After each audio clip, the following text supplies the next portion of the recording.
Current projections from astronomers suggest the observable universe contains approximately 2 trillion galaxies. That is a 2 followed by 12 zeros. And here is the remarkable part. An estimated 90% of these galactic systems are simply too dim, too compact, or too far away for our current instruments to perceive. When you step outside on a clear evening, far from the glow of urban centers, you might count a few thousand stars. Perhaps, if you know precisely where to gaze, you might even spot the hazy patch of the Andromeda galaxy. Yet everything visible to you without a telescope is an infinitesimally small portion of what truly exists out there. If you were to begin counting to that number this moment, 1 digit per second, the task would be immense. Without pausing for food or sleep, the effort would require approximately 63,000 years. That duration surpasses the entirety of recorded human civilization. It reaches back to an era before the invention of writing, and this immense total only includes galaxies inside the cosmic horizon. This is the region from which light has had sufficient time to travel to Earth since the universe began. Past this observational limit, more of the universe exists, potentially a vast amount more that will likely remain concealed from our view forever. Tonight, our exploration will delve into all of this. We will start with the fundamentals, examining what a galaxy is and why a census proves so difficult. We will trace the scientific path from early accounts of about 100 billion to the modern estimate of 2 trillion. We will also examine the cosmic web, the magnificent architecture that links all structures over unimaginable scales. And we will investigate the unseen majority, those innumerable galaxies that drift in the void beyond the reach of our technology. So, find a comfortable position and settle in. This will be a long exploration into some of the most profound questions ever posed about our place in the universe. Before we can count galaxies, we must first establish what it is we are counting. The answer, it turns out, is more complex than one might assume. At its most fundamental level, a galaxy is a gravitationally bound system. It is a collection of stars, interstellar gas, dust, and dark matter. While this description seems clear, the sheer diversity of objects that fit this classification is astonishing. Consider our own home, the Milky Way.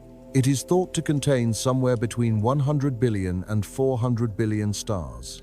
The uncertainty in this number reflects the broader difficulty in performing a galactic census. A great number of its stars are obscured by immense clouds of gas and dust. Many others are simply too faint for us to detect. Our position within the galaxy makes a precise survey remarkably challenging. Imagine trying to conduct a full inventory of a forest while standing at its center, with your view obstructed by trees in every direction. The diameter of the Milky Way is approximately 100,000 light-years. In miles, that translates to about 588 quadrillion miles.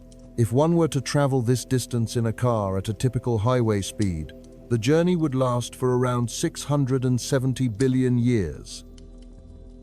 But our own galaxy is quite ordinary in its proportions. Some galaxies completely overshadow the Milky Way. A prime example is IC 1101, a supergiant elliptical galaxy situated roughly 1 billion light-years from Earth. Initial assessments proposed that IC 1101 could be 6 million light-years wide. Newer analyses, however, using precise brightness data, suggest a more modest diameter between 400,000 and 550,000 light-years. This is still a colossal size. You could fit several Milky Ways across its span. Projections indicate it holds approximately 100 trillion stars, which is about 1,000 times the stellar population of our own galaxy. At the other extreme of the cosmic scale are the dwarf galaxies. These are the smallest members of the galactic family, and they are exceptionally numerous. In fact, most galaxies in the universe are dwarfs. Consider Segway 2, a diminutive dwarf galaxy that orbits our own Milky Way. It is home to only about 1,000 stars. A typical residential neighborhood could easily have more homes than Segway 2 has suns. This particular galaxy is so compact and so faint that it remained undetected by astronomers until 2009. It had been concealed in our cosmic backyard, simply too dim to have been previously noticed. This detail is crucial for our overall count. When scientists arrive at the 2 trillion figure, a vast percentage of that number is composed of these small dwarfs, similar to Segway 2. They are not the majestic spiral galaxies often featured in textbooks, nor are they the brilliant elliptical galaxies filled with ancient red stars. They are humble groupings, sometimes containing just a few thousand stars, dispersed across the vastness of space. Let's now turn to the various classifications of galaxies, as this diversity contributes to the difficulty of counting them. First are the spiral galaxies. These align with the popular conception of what a galaxy looks like. They are characterized by a central bulge of aged stars, encircled by elegant spiral arms containing younger, bluer stars, gas, and dust. The Milky Way is a spiral galaxy, as is Andromeda. Spirals account for about 60 to 70% of the large galaxies that are easily visible to us. Then there are the elliptical galaxies. Their shapes vary from almost perfectly round to stretched oblong forms. They are predominantly composed of older, redder stars and have very little gas or dust. This means their rate of new star formation is very low. Elliptical galaxies are found across the entire size spectrum, from the most diminutive known galaxies to the absolute largest, like IC 1101. Next, we have lenticular galaxies. These represent an intermediate class between spirals and ellipticals. They possess a central bulge and a disk, much like a spiral, but they are missing the characteristic spiral arms. One can think of them as spiral galaxies that have used up their reserves of gas and have thus ceased to form new stars. The final category is irregular galaxies. As their name implies, they defy easy classification. Their shapes are chaotic and unstructured, often because a gravitational disturbance from a nearby galaxy has disrupted their form. The Large Magellanic Cloud and the Small Magellanic Cloud, 2 satellite galaxies of the Milky Way visible from the southern hemisphere, are both classified as irregular. Here is where the task of counting becomes particularly complicated. Where, precisely, does one draw the line between a galaxy and something that is not? Take globular clusters, for instance. These are tightly packed spherical collections of stars, usually holding from tens of thousands to millions of stars that orbit a host galaxy. Our Milky Way is accompanied by about 150 of these clusters. Are they galaxies? The consensus among most astronomers is no. Globular clusters tend to have less dark matter than true galaxies and are generally smaller. Yet the distinction is not always clear-cut. Then there is the case of ultra-diffuse galaxies. These are a more recent discovery, and they present a puzzle. They can be vast in physical size, some even rivaling the Milky Way's diameter, but they are populated by a surprisingly small number of stars. Some galaxies are so sparsely populated with stars and so faint that they border on being invisible. An ultra-diffuse galaxy, for instance, might consist of 99% dark matter, with only a light dusting of stars scattered throughout. These ethereal structures are indeed included in our galactic census. It is worth noting, however, that we only began discovering them in substantial quantities in the 2010 seconds. Another category to consider is the tidal dwarf galaxy. During the collision of 2 massive galaxies, gravitational forces can tear away long ribbons of gas and stars. These streams can sometimes collapse under their own gravity, forming entirely new, self-contained galaxies born from the wreckage of their parents. The question of whether to count these highlights a central challenge. Tallying galaxies is not like counting marbles in a jar, as there isn't a universally accepted, distinct boundary defining what is and what is not a galaxy. The figure of roughly 2 trillion is therefore built on numerous judgment calls, assumptions, and objects that exist on the very edge of the definition. For many decades, the consensus among astronomers placed the number of galaxies in the observable universe somewhere in the range of 100 billion to 200 billion. But in 2016, this estimate was revised upward by a factor of 10. To see how such a dramatic shift occurred, we must look back to 1995 and a scientific wager that would forever alter astronomy. In late 1995, scientists embarked on a project that many considered profoundly reckless. They aimed the Hubble Space Telescope at an infinitesimally small patch of the cosmos that appeared to be completely empty, and they simply let the camera expose. For 10 straight days, the telescope collected photons from a region of space that contained no bright stars and no known galaxies, nothing but darkness. The selected area was extraordinarily small. If you were to hold a dime at arm's length, the observed patch would be about the size of Franklin Roosevelt's eye on that coin. This sliver of the sky represented just 1/24 millionth of the celestial sphere. A significant portion of the astronomical community felt this was a waste of precious telescope time. The Hubble is, and has always been, one of history's most coveted scientific instruments, with researchers in fierce competition for every moment of its attention. Yet here, 10 days were being dedicated to observing apparent emptiness. The data that returned, however, left everyone speechless. Within that tiny, seemingly vacant spot in the sky were approximately 3,000 galaxies. 3,000 distinct galaxies were hiding in a region so small it would require powerful magnification to be seen if printed on a page. The light from some of these systems had been traveling for more than 10 billion years to reach Hubble's mirror. This resulting image, which came to be known as the Hubble Deep Field, profoundly changed our conception of the universe. The logic that followed was straightforward. If a randomly chosen patch of that size holds 3,000 galaxies, and the entire sky contains 24 million such patches, a simple multiplication yields a universe populated with about 70 billion galaxies visible from our world. Further observations helped to refine this number. Between 2003 and 2004, Hubble conducted an even more profound observation, the Hubble Ultra Deep Field.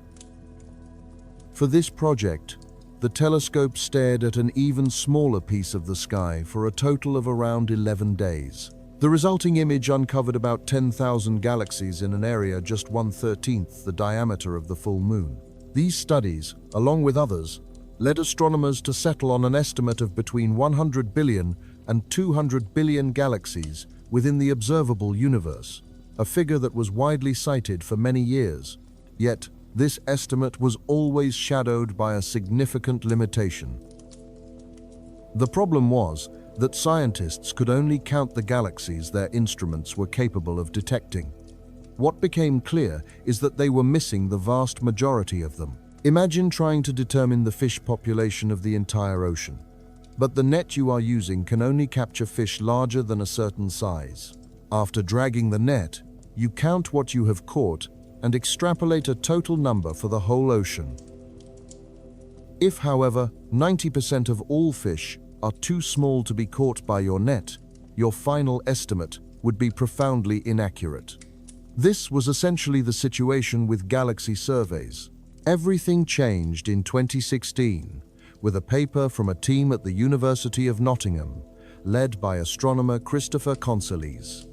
Their work did not involve discovering new galaxies directly. Instead, they applied a clever analysis to existing data. What Consolise and his team did was examine how the density of galaxies changed across different cosmic eras and distances. Because light takes time to travel, observing very distant galaxies is equivalent to looking back into the past. A galaxy 1 billion light-years away is seen as it was 1 billion years ago. Their analysis led to a striking conclusion. The universe in its youth contained a much greater number of galaxies than it does in the present day. The early cosmos was filled with small, faint dwarf galaxies which have, over eons, merged to create the larger galaxies we see today. This concept itself was not new.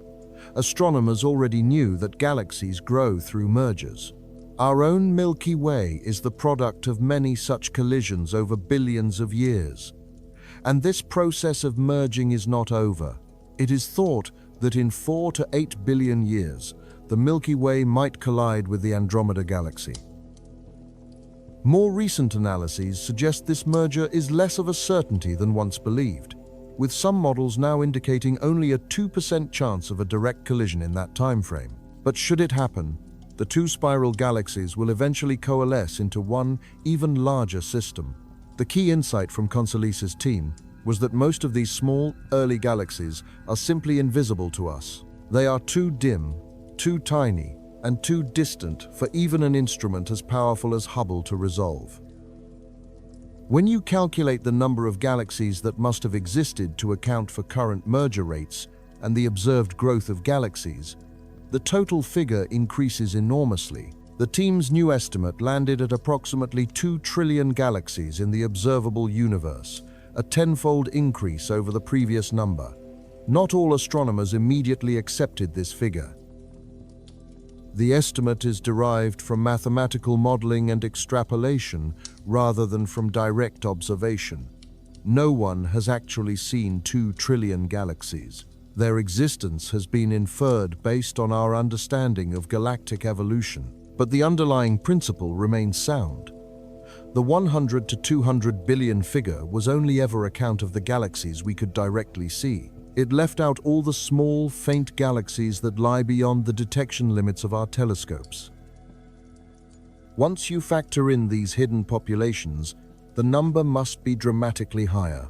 Throughout this, we have been using the term the observable universe. It is important to clarify what this means, as it is one of the foundational concepts in cosmology. The observable universe is not the entire universe. It is simply the part of it from which light has had time to reach us. The reason our view of the cosmos is limited has nothing to do with the power of our telescopes. Instead, it is a consequence of the fundamental relationship between light and time. Light possesses a finite speed, moving at approximately 186,000 miles per second. While this velocity is staggering by human standards, allowing a beam of light to orbit the Earth about 7.5 times in a single second, the universe is so unimaginably immense that even this speed requires significant time for cosmic journeys. As an illustration, light from our own sun takes about 8 minutes to arrive at Earth. The light from Proxima Centauri, the closest star beyond our solar system, needs around 4 years to reach us. And for light from Andromeda, our nearest major galactic neighbor, the voyage takes roughly 2 million years. What is critical to remember is that the universe has not existed for all of eternity. It began approximately 13.8 billion years ago in an event we refer to as the Big Bang. This means there has been a finite duration for light from distant objects to travel across space. One might initially assume this sets our viewing limit at 13.8 billion light years. The distance light could travel in that time. The reality, however, is more intricate because the universe itself is expanding. The very fabric of space is stretching, causing galaxies to recede from one another, not because they are moving through space, but because the space between them is actively growing. This cosmic expansion has a profound effect, stretching the light from faraway sources as it travels. It also means that the most distant objects we observe today are now significantly farther away than they were when they first emitted the light we are just now receiving. When this expansion is factored into our calculations, the observable universe is revealed to have a diameter of about 93 billion light-years, which translates to roughly 544 sextillion miles. Anything that lies beyond this boundary, a limit known as the cosmic horizon or the particle horizon, is currently invisible to us. This is not because nothing exists there, but simply because there has not been enough time since the universe's birth for the light from those regions to complete its journey to Earth. The truly mind-expanding implication here is that a universe beyond our cosmic horizon almost certainly exists. In fact, the majority of cosmological models propose that the complete universe is substantially larger than the portion we can perceive. Some projections suggest the full universe might be at least 250 times larger in diameter than our observable sphere. Other models even entertain the possibility that it is infinite. These ideas remain hypotheses rather than established facts, as by their very definition, we cannot directly observe what lies past our horizon. When we state that there are an estimated 2 trillion galaxies in the observable universe, we are counting only those that fall within this cosmic boundary. We are only accounting for the galaxies whose light has had sufficient time to reach our telescopes. The question then arises, how many galaxies might populate the entire universe, including the vast sections we cannot see? Observations indicate that the universe is largely uniform in all directions, which suggests that regions beyond our horizon likely contain a similar density of galaxies to the areas we can survey. If the total universe is indeed 250 times larger in diameter than what is observable, its volume would be about 15 million times greater. This would imply a staggering figure of something like 30,000 trillion galaxies in the complete universe. And should the universe be infinite, the number of galaxies would likewise be without end. Such figures are fundamentally beyond the capacity of the human mind to truly comprehend. We can write them down and use them in calculations, but internalizing their sheer scale on an intuitive level is nearly impossible. Let us now zoom out even further to consider how all these galaxies are positioned in space. It turns out they are not distributed at random. Rather, they form one of the most elegant and large-scale structures found in nature, a formation we call the cosmic web. When astronomers first began to create three-dimensional maps of galaxy locations, the expectation was a relatively even scattering. What they found was something entirely different. Galaxies are arranged along immense filaments, like threads in a celestial spiderweb. These filaments converge at nodes, which are dense hubs where thousands of galaxies cluster together. Stretching between these filaments are enormous, empty regions known as voids, where very few, if any, galaxies are present. The overall structure has been compared to a sponge, the foam of soap bubbles, or even the intricate neural networks of a brain. This complex pattern extends across the entirety of the observable universe. To appreciate this structure, we can trace it outward from our own position. We start with our home, the Milky Way. Our galaxy is not an island in space. It is part of a small assembly of galaxies called the local group. The local group is composed of more than 80 known galaxies, all held together by their mutual gravitational pull. Its three largest members are the Milky Way, Andromeda, and Triangulum. The remaining galaxies are mostly smaller dwarf galaxies, many of which orbit the Milky Way or Andromeda much like moons orbit a planet. The local group itself spans a distance of about 10 million light-years, which is equivalent to approximately 59 quadrillion miles. If one could travel at the speed of light, a journey from one side to the other would take 10 million years. Yet, the local group is a minor feature when compared to larger structures. It is a member of a much bigger collection known as the Virgo supercluster. The Virgo supercluster contains around 100 different galaxy groups and clusters, our local group among them. At its center lies the dense Virgo cluster, a concentration of more than 1,000 galaxies situated about 54 million light-years away from us. The Virgo supercluster measures roughly 110 million light-years in diameter, making it about 11 times the size of the local group and home to perhaps 100 trillion stars in total. But even this enormous structure is not the largest one to which we belong. In 2014, astronomers announced the identification of an even more massive structure named Laniakea.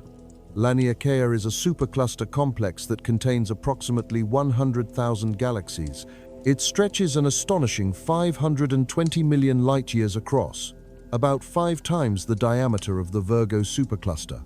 The Milky Way is located near the outer edge of Laniakea, in a relatively sparse area, and Laniakea is just one of many such supercluster complexes that together constitute the cosmic web. Now, let us consider the web itself. The filaments of the cosmic web are where the vast majority of galaxies in the universe are found. These filaments act as cosmic highways, great rivers of dark matter and gas, along which galaxies are guided and flow. A single filament can stretch for hundreds of millions of light-years. These filaments ultimately connect at the nodes, which represent the most dense and gravitationally powerful regions in the entire universe. At these dense intersections of the cosmic web, we find what are known as galaxy clusters. These are gravitationally bound assemblies, sometimes containing hundreds or even thousands of individual galaxies. Each cluster is enveloped in a vast halo of dark matter and extremely hot gas. Some of the largest of these structures are truly staggering in their scale. The Coma cluster, for instance, is situated approximately 330 million light-years away. It is home to more than 1,000 documented galaxies. Even larger is the galaxy cluster Abell 2029. This system is dominated by a colossal elliptical galaxy, which itself contains over 100 trillion stars. And then, between the glowing filaments, there are the voids. These voids represent the immense empty spaces that define the cosmic web's structure. They are not entirely vacant, however. A few isolated galaxies, known as void galaxies, can be found drifting within them, but their presence is rare. The density of matter inside a void can fall to just 10% of the universe's average density. Some of these empty regions are almost incomprehensibly large. The Botez void, first identified in 1981, has a diameter of roughly 330 million light-years. Within that enormous volume, astronomers have found fewer than 60 galaxies. To put that into perspective, a typical region of the universe of that same size would contain something closer to 10,000 galaxies. The giant void is larger still, spanning an incredible 1.3 billion light-years across. It helps to imagine a sphere of near-total emptiness, a billion light-years wide, with almost nothing inside. This intricate cosmic architecture is thought to have formed under the primary influence of dark matter. In the universe's infancy, shortly after the Big Bang, matter was spread out, with near-perfect uniformity. Yet, there were subtle variations. Some regions were infinitesimally denser than average, while others were slightly less dense. Over the course of billions of years, the force of gravity worked to amplify these small initial differences. Matter began to flow toward the denser areas and, consequently, away from the less dense ones. Dark matter, which accounts for about 85% of all matter in the cosmos, provided the underlying framework. It was the first to collapse, forming the initial filaments and nodes. Ordinary matter, the atoms that make up stars, planets, and us, simply followed this lead. It flowed into the deep gravitational wells that dark matter had already carved out. Galaxies began to form along these dark matter filaments. They congregated at the nodes where multiple filaments intersected. Meanwhile, the voids, which were regions with a scarcity of dark matter, emptied out as their material was drawn toward the denser structures. What we observe today is the cumulative result of this process, unfolding over nearly 14 billion years. The cosmic web is, in essence, the skeleton of the universe, the grand framework upon which everything else is built. We have previously touched upon how the estimated number of galaxies has surged from 100 billion to a potential 2 trillion. But one of the most curious aspects of this revised count is that the majority of those galaxies remain hidden from us. Even with our most powerful telescopes, we are unable to see them. Let us explore the reasons why this is the case. The galaxies that we cannot see fall into a few distinct categories. Some are simply too distant. They are so far away that their light has not yet had sufficient time to complete its long journey to Earth. Others are too faint, producing so little light that they fail to register on our most sensitive detectors. A third group is too small, being so physically compact that they are exceptionally challenging to spot. The largest category of all, however, is composed of dwarf galaxies. These small, dim galaxies are believed to make up the vast majority of all galaxies in the universe, and most of them remain invisible to us. Every telescope operates with a sensitivity limit. This is a fundamental threshold below which objects are simply too faint to be detected. The specific limit depends on several factors, including the telescope's size, its total exposure time, the sensitivity of its instruments, and the amount of background noise in an image. When it comes to observing galaxies, this sensitivity limit introduces a significant bias toward large, bright objects. A galaxy like our own Milky Way, with its hundreds of billions of stars, is relatively easy to see across billions of light-years of space. A dwarf galaxy with only 1 million stars, however, might be completely undetectable at that same distance. The consequence is that our catalogues of galaxies are heavily skewed. They are filled with the grand, luminous galaxies like the Milky Way and Andromeda. We are systematically missing the countless tiny dwarfs that may contain only a few thousand stars.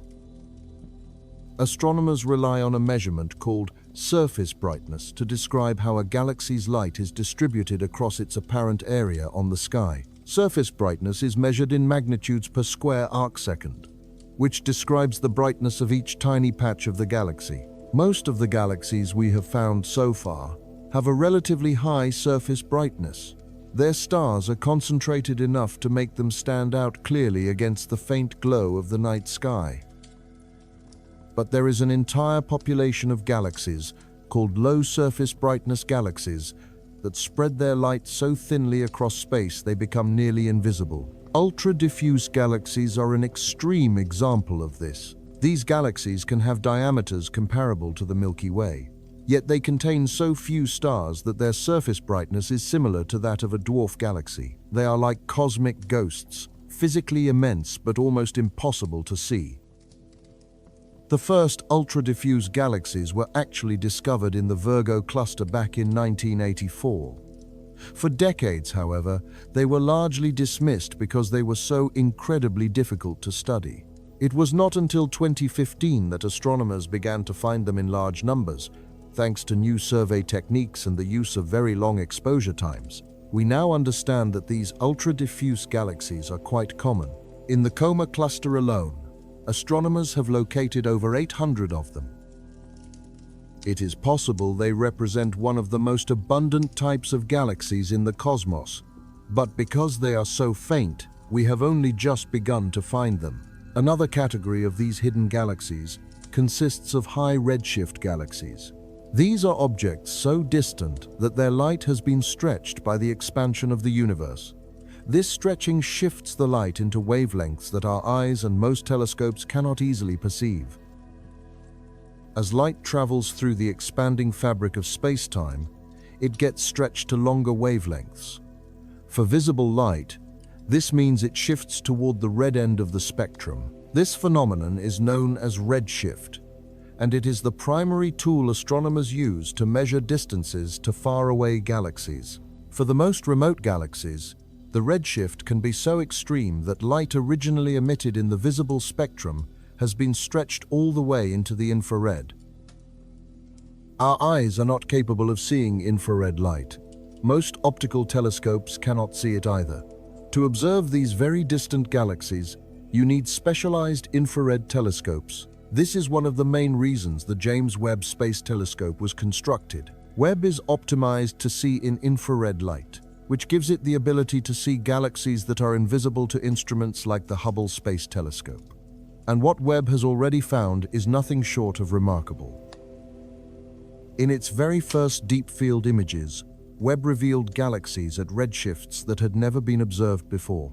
Some of these galaxies emitted their light when the universe was only a few 100 million years old, which is less than 3% of its current age. Before the James Webb Space Telescope aimed its golden mirrors at the cosmos, certain galaxies were entirely beyond our perception. A remarkable number of these newly found galaxies are unexpectedly luminous and possess surprising mass, having taken shape earlier than our models had indicated. This finding has prompted astronomers to re-examine their fundamental theories about how galaxies come into being. The essential point, however, is that prior to Webb, these galaxies were absent from our cosmic catalogues. They belonged to a hidden population, a vast collection of galaxies we theorized must be there but were unable to observe. Now, we are slowly but surely adding them to our universal census. Another significant challenge involves cosmic dust. Galaxies that are in the active process of forming stars often hold considerable quantities of dust, which consists of tiny particles of carbon, silicon, and other elements forged within earlier stellar generations. This dust has the property of absorbing visible light and then re-emitting that energy as infrared radiation. A dusty, star-forming galaxy might be generating the light equivalent of 100 billion suns, yet the majority of that light is captured by dust and transformed into the infrared spectrum. In visible light, such a galaxy could seem faint or even be completely undetectable, but in the infrared, it shines like a brilliant beacon. The discovery of these dusty galaxies was a major breakthrough for infrared astronomy. Until we possessed infrared telescopes powerful enough to perceive them, we were systematically underestimating the true rate of star formation occurring throughout the universe. Finally, some galaxies are concealed directly behind others. As you gaze into the night sky, your line of sight passes through the disk of our own Milky Way. In certain directions, especially when looking toward the galactic center, the sheer number of stars and the density of dust make it nearly impossible to see what lies beyond. Astronomers refer to this area as the zone of avoidance, as they must steer clear of it when conducting surveys of distant galaxies. Yet, galaxies certainly exist behind this zone of avoidance. We are simply unable to see most of them. More recent surveys employing infrared and radio telescopes have begun to penetrate this cosmic veil, unveiling the hidden galaxies behind it. In 2016, a team of astronomers using radio telescopes reported the discovery of hundreds of previously unknown galaxies located behind the Milky Way. Among them were giant galaxies that had been completely obscured from our view by the stars and dust of our home galaxy. All of these elements, the faintness of dwarf galaxies, the extreme redshift of faraway galaxies, the obscuring nature of dust, and the blockage from the zone of avoidance contribute to this hidden population. When Christopher Consolis and his colleagues arrived at their estimate of approximately 2 trillion galaxies, they were making a concerted effort to account for all of these concealed populations. Their approach involved using mathematical models, grounded in how galaxies form and evolve, to project how many faint, small galaxies must exist that we cannot directly observe. What their models propose is that around 90% of all galaxies within the observable universe are too dim to be seen with our current technology. This implies that for every single galaxy we are able to see, there are approximately 9 more that remain invisible to us. It is worth taking a moment to appreciate the extraordinary machines that make the task of counting galaxies possible. These telescopes and their instruments are among the most sophisticated devices humanity has ever constructed, and a deeper understanding of them helps clarify why our cosmic estimates continue to evolve. The Hubble Space Telescope was carried into orbit in 1990 on the Space Shuttle Discovery. It circles our planet at an altitude of about 340 miles, positioned safely above the atmosphere that blurs and distorts light for telescopes on the ground. Hubble's primary mirror is about 94 inches across, which is not especially large by contemporary standards. Yet its vantage point above the atmosphere provides it with unparalleled clarity. Hubble has been absolutely essential in the effort to count galaxies. The iconic deep field images mentioned earlier were achievable only because Hubble could fix its gaze on tiny patches of the sky for days at a time, patiently gathering photons that are too sparse to reveal anything in a single moment of observation. Each photon that strikes Hubble's detectors contributes to the image, gradually building a portrait of objects so faint they would otherwise remain unseen in shorter exposures. Throughout its more than 30 years of service, Hubble has observed millions of galaxies. It has fundamentally changed our comprehension of cosmic history, revealing what galaxies looked like when the universe was in its infancy and charting their evolution across billions of years. But Hubble does have its limits. It observes primarily invisible and near ultraviolet light. For the most distant galaxies, whose light has been stretched by cosmic expansion deep into the infrared part of the spectrum, Hubble can only perceive the very brightest examples. The fainter, high redshift galaxies escape its detection completely. This is precisely where the James Webb Space Telescope comes into the story. Webb was launched in December of 2021 and commenced its science operations in 2022. It is named in honor of James Webb, who was the administrator of NASA during the Apollo program. Webb is an instrument specifically engineered for infrared observations. Its primary mirror is an impressive 256 inches across, which is nearly 3 times the diameter of Hubble's. This larger size allows Webb to collect significantly more light, enabling it to see much fainter objects, and its infrared sensitivity permits it to detect galaxies that are simply invisible to Hubble. Webb orbits the Sun at a special location known as the second Lagrange point, situated about 1 million miles from Earth. From this position, Webb can always keep our planet between itself and the Sun, a key factor in keeping its delicate instruments cold. Infrared detectors must be kept at extremely low temperatures to function correctly, as any warm object, including the telescope itself, will emit its own infrared radiation. Webb operates at temperatures hovering around -400 degrees F. The initial findings from Webb have been nothing short of astounding. In its very first deep-field images, Webb uncovered galaxies at higher redshifts than had ever been observed before. Some of these galaxies released their light when the universe was less than 400 million years old, which is only 3% of its current age. These objects are counted among the very first galaxies that ever formed, and Webb is able to see them. Perhaps even more astonishing is the fact that some of these nascent galaxies are brighter and more massive than our theories had anticipated. According to our established models of galaxy formation, there simply should not have been sufficient time in the young universe for such large galaxies to assemble. This discovery has compelled astronomers to re-evaluate their theories, prompting them to consider whether galaxies might have grown much faster in the early universe than was previously believed. Webb is still in the early phase of its operational life. In the decades to come, it is expected to observe thousands more distant galaxies, pushing our cosmic census ever deeper into the past. And alongside this remarkable space observatory, ground-based telescopes also continue to play a crucial role in the ongoing quest to count the galaxies. While they may not achieve the pristine clarity of instruments in orbit, Earth-based observatories offer a distinct advantage in their potential for sheer size, and larger mirrors translate directly into a greater capacity for gathering light. In Hawaii, the Keck Observatory operates a pair of telescopes, each with a primary mirror spanning approximately 400 inches. Similarly, the Very Large Telescope in Chile is a system of 4 individual telescopes whose mirrors are about 320 inches across. These can operate in concert, simulating a single, enormous mirror.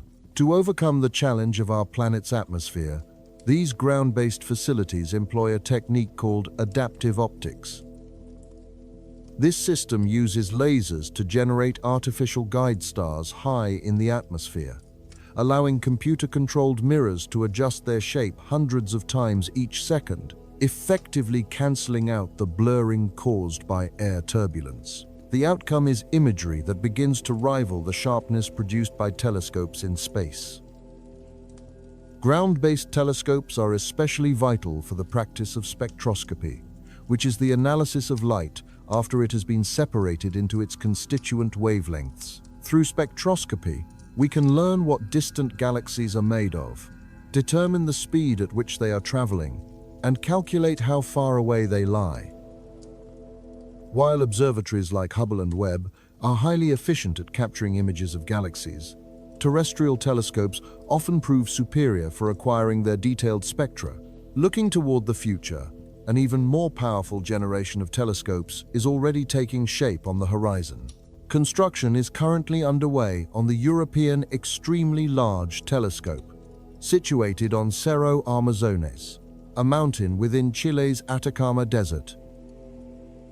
Upon its completion around 2028, its primary mirror will measure about 128 feet across, establishing it as the largest optical telescope ever built. The ELT will have the sensitivity to perceive objects much fainter than any current instrument can, potentially unveiling galaxies that have remained invisible until now. Also being built in Chile, the giant Magellan telescope will integrate 7 large mirrors to form an effective aperture of roughly 80 feet. And the 30-meter telescope, planned for construction in Hawaii, will feature a mirror about 100 feet in diameter. Meanwhile, in space, NASA's Nancy Grace Roman Space Telescope is slated for launch around 2026 or 2027. Roman will possess a mirror of the same size as Hubble's, but what is remarkable is its field of view, which will be 100 times larger. This capability will allow it to conduct rapid surveys of vast sections of the sky, discovering millions of new galaxies in the process. Each of these new instruments promises to expand our cosmic census.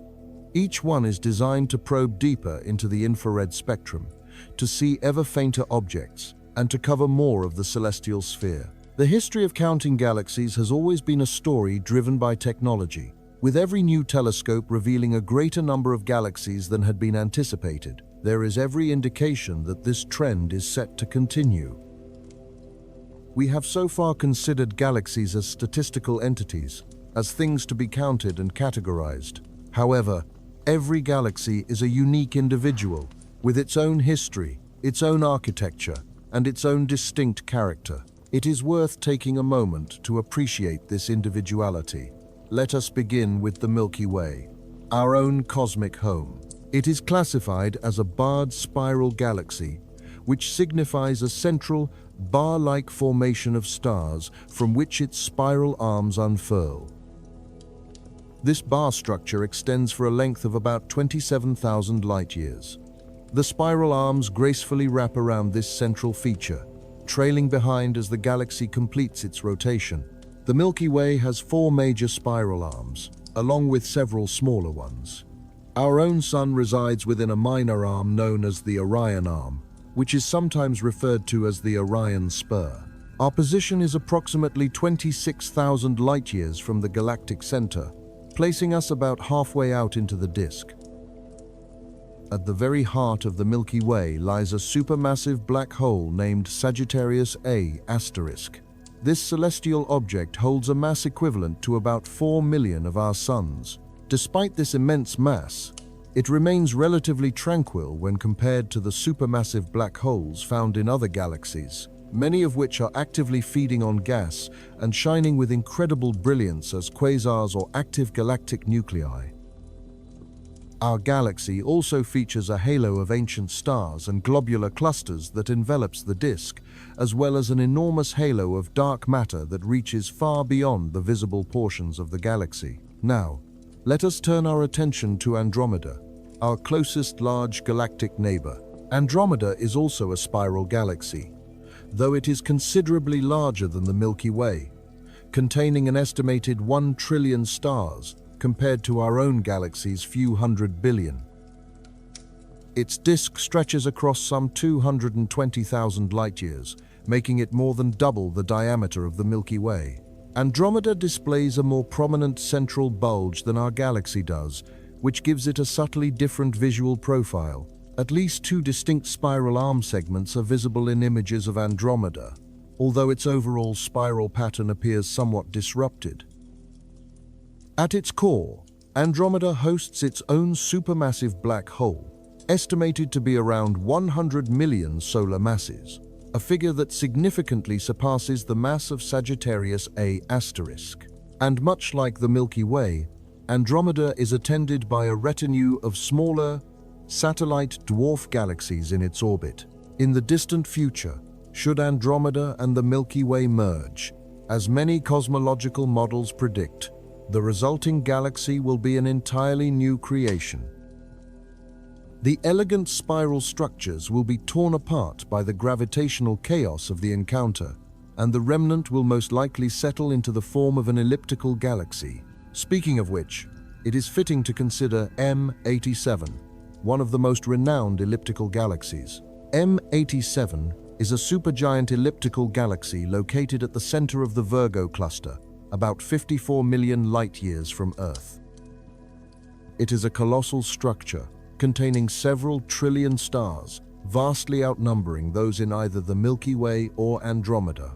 The most celebrated feature of M87 is its supermassive black hole, which holds the distinction of being the first ever to be directly imaged. In 2019, the Event Horizon Telescope collaboration unveiled a picture that showed the shadow of M87's black hole silhouetted against a glowing ring of superheated gas. This black hole possesses a mass of about 5 billion times that of the Sun, making it more than 1,000 times larger than Sagittarius A*. M87 is also known for a powerful jet of material that erupts from near its black hole, extending for thousands of light-years into space. This jet is generated as gas spirals toward the black hole, where it is accelerated to nearly the speed of light by intense magnetic fields. The presence of this jet makes M87 one of the most powerful sources of radio waves in the sky. Finally, let us consider something entirely different, an irregular galaxy such as the Large Magellanic Cloud. The LMC is a satellite galaxy of the Milky Way, appearing in the southern hemisphere as a faint, hazy patch of light within the constellation Dorado. It is situated about 160,000 light-years from our planet. The Large Magellanic Cloud has no defined regular structure. It is neither a spiral nor an elliptical, but instead presents a chaotic and asymmetrical shape. This is likely the result of its structure being distorted over billions of years by gravitational interactions with the Milky Way. Despite its irregular form, the LMC is a vibrant hub of star formation. It is home to the Tarantula Nebula, one of the most active star-forming regions in our entire local group of galaxies. The Tarantula Nebula, for instance, holds a reservoir of gas so immense it could fuel the creation of millions of new suns. The LMC was also the stage for one of the most significant astronomical moments of the 20th century. A star within this companion galaxy erupted in 1987 as a supernova, catalogued as SN 1987A. It was the nearest such explosion witnessed since the telescope was invented, offering an unprecedented look into the death of massive stars. Every galaxy possesses its own chronicles of this nature. Each has a distinct architecture, a central black hole, and a unique saga of star birth, mergers, and cosmic development. To state that there are roughly 2 trillion galaxies is to acknowledge 2 trillion singular cosmic systems, every one unlike any other. The quantity of galaxies in the cosmos is not a fixed number. It evolves through time, and the general trend is a decrease. Galaxies coalesce. When two approach each other, their mutual gravity begins to pull them into an embrace. They might circle one another for many millions of years, their orbits tightening with each passage until they finally merge into one more massive galaxy. This kind of interaction was far more prevalent in the early cosmos, when galaxies were packed more closely together. The universe in its youth was a turbulent environment, marked by frequent collisions and consolidations. A great many of the large galaxies we observe today are the result of numerous such mergers, built from smaller systems that combined over eons. Our own Milky Way has assimilated many smaller galaxies throughout its long existence. It is even now in the process of absorbing several dwarf galaxies. The Sagittarius dwarf spheroidal galaxy, which was identified in 1994, is currently being stretched and dismantled by the Milky Way's gravitational forces. Its stellar streams now coil around our home galaxy, and an even greater merger may be on the horizon. Our own Milky Way and the Andromeda Galaxy are presently moving toward one another at approximately 250,000 miles per hour. Initial calculations had suggested a definite collision would occur in about 4.5 billion years. However, more recent analysis indicates the situation is less certain. Some models now place the odds of a direct merger in the near term as low as 2%. Should such a merger happen, it might not take place for another 7 or 8 billion years. The final outcome is still a subject of vigorous scientific inquiry. If and when these two great systems do combine, the total galaxy count in the observable universe will drop by 1. Two cosmic systems become a single entity. This process unfolds continuously across the cosmos. As galaxies merge, the total number declines. Yet it is also possible for new galaxies to arise. During the violent gravitational disturbances of large galactic collisions, long filaments of gas and stars can be flung out into intergalactic space. On occasion, these tidal streams can collapse under their own gravity to form new, independent structures. These resulting tidal dwarf galaxies add to the overall count. The cosmic balance, however, has consistently favored a reduction in the number of galaxies over time, as mergers happen more often than new formations. The early cosmos contained a much greater number of galaxies than we see at present, although those ancient galaxies were typically smaller. This very observation was a key piece of evidence that led to the updated estimate of approximately 2 trillion galaxies. When researchers peered deep into the past, they found a higher density of galaxies per volume of space than exists in our local cosmic neighborhood. Those additional galaxies from long ago did not simply vanish. Instead, they combined to create the larger structures familiar to us today. By charting the population of galaxies at various epochs of cosmic history and observing how that number changed, the team led by Consulis was able to extrapolate the probable number of small, faint galaxies that must have existed beyond our ability to see them directly. Looking into the distant future, the population of galaxies is set to continue its downward trend. Gravity's persistent pull will keep drawing galaxies together. Clusters will grow denser and more massive as the great voids between them become even more empty. In an unimaginably remote future, these gravitationally bound superstructures will have gathered all the matter within their reach. Each cluster will have consolidated into a single, colossal elliptical galaxy. These immense island universes will be separated by such enormous distances, stretched further by dark energy, that they will be forever isolated from one another. The cosmos will become a quiet archipelago of solitary galaxies. Each one will be adrift in an expanding emptiness, with no other light visible in any direction. This future is still trillions of years away. For the present moment, we inhabit a universe that contains approximately 2 trillion galaxies. It is a vibrant cosmic landscape, teeming with structure and activity. A discussion of so many galaxies inevitably leads to a profound question. Is there life somewhere out there, among all those worlds? Has another consciousness ever emerged to think, to wonder, and to gaze up at its own sky? The simple truth is that we do not have an answer. This stands as one of the most fundamental unsolved mysteries in all of science. We can, however, contemplate the possibilities. For life as we conceive of it to exist, a few essential components seem necessary. There must be an energy source, such as a star, a solvent, like liquid water, a ready supply of chemical building blocks, especially carbon, nitrogen, and oxygen, and finally, time. A vast expanse of time is needed for simple chemistry to evolve into complexity. Within the Milky Way alone, planets likely outnumber stars. Data gathered by the Kepler Space Telescope and similar planet-finding missions indicate that most stars host at least one planet, and many have entire systems. Certain projections suggest our galaxy could hold 40 billion Earth-sized planets within their star's habitable zones. The habitable zone describes the orbital region where surface temperatures could permit liquid water to be stable. A planet too near its star would have its water boiled away, while one too distant would see it freeze into ice. Now, consider this potential multiplied across approximately 2 trillion galaxies. If our own galaxy contains tens of billions of potentially life-sustaining worlds, then the observable universe could harbor billions of trillions of them.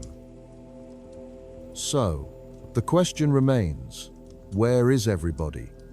This is the essence of the Fermi paradox, named for the physicist Enrico Fermi, who posed this very query during a 1950 lunch with his colleagues. If life is widespread, and intelligence is a possible outcome of evolution, then civilizations should have appeared long ago on countless planets. At least some of those civilizations would have created advanced technology.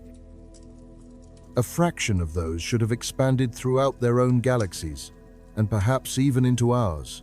We ought to see some sign of them, yet we find only silence. Many potential answers to the Fermi paradox have been put forward. One possibility is that we are alone, or perhaps life itself is common. But the emergence of intelligence is an exceptionally rare event. It could be that some great filter exists, a universal barrier that stops most life from reaching a complex, intelligent, or technological stage. Another idea is that civilizations are numerous but do not last long. It is conceivable that technological species are prone to destroying themselves, whether through warfare, ecological disaster, or some other self-inflicted catastrophe. It is conceivable that the cosmos is filled with the remnants of extinct civilizations, none of which survived long enough to signal their presence across the interstellar void. They may well exist, but in a state we are unable to recognize. Perhaps truly advanced cultures utilize technologies so sophisticated that they are simply imperceptible to us. It could be that they communicate through channels for which we have no means of listening. Another possibility is that they have not visited because the distances are fundamentally too great to overcome. Even when traveling at incredible speeds, a journey across a galaxy requires thousands or even millions of years. It may be that civilizations are confined by the same cosmic scales that limit us, unable to spread very far. Or, perhaps, they are aware of our existence and have chosen to remain concealed. We have no way of knowing which of these explanations is accurate.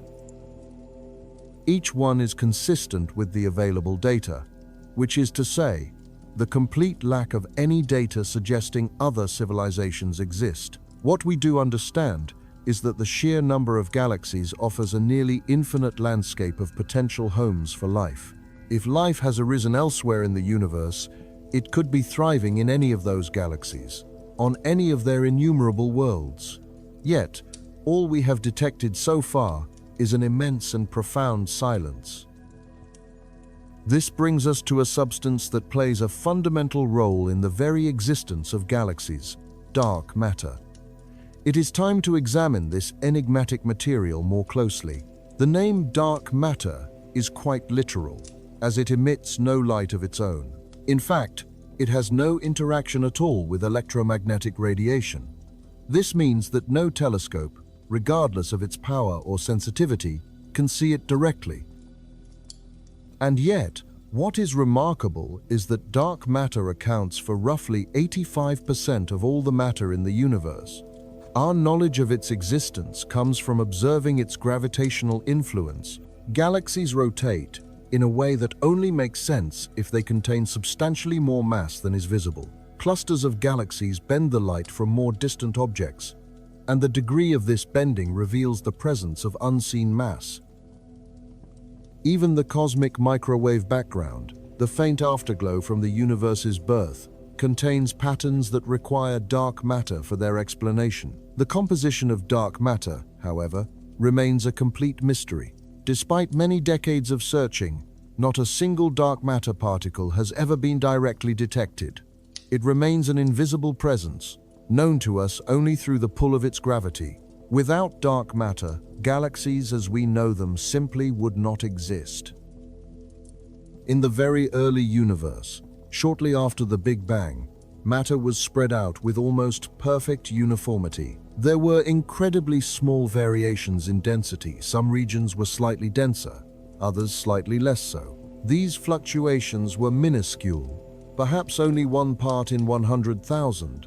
Gravity naturally works to amplify such differences, drawing matter toward the denser areas and making them even denser. But ordinary matter, the atoms that make up stars and us, encountered an obstacle. It was intrinsically linked to light, with photons and atoms constantly colliding. This interaction created an outward pressure that fought against the inward pull of gravitational collapse. Dark matter faced no such problem.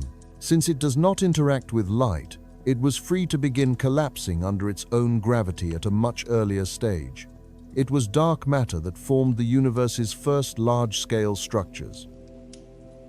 These became the gravitational seeds around which everything else would eventually coalesce. By the time the cosmos was approximately 390,000 years old, it had cooled sufficiently for atoms to form, allowing light to travel unimpeded. This event decoupled ordinary matter from radiation.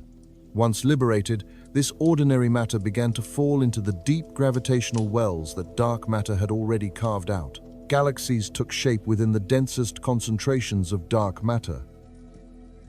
The dark matter provided the essential scaffolding, the gravitational framework that guided the flow of ordinary matter, which then collapsed to ignite into stars. This process explains the appearance of the cosmic web. The vast filaments and nodes of this structure are traced by the distribution of dark matter. The galaxies are situated along these threads, gathering in clusters where dark matter is most abundant and being absent where it is sparse. Every galaxy we see is embedded within a halo of dark matter, an enormous, invisible sphere of mass that stretches far beyond the visible stars and gas. The Milky Way's own dark matter halo is estimated to extend about 1 million light-years from its center, which is roughly 10 times the diameter of its visible disk.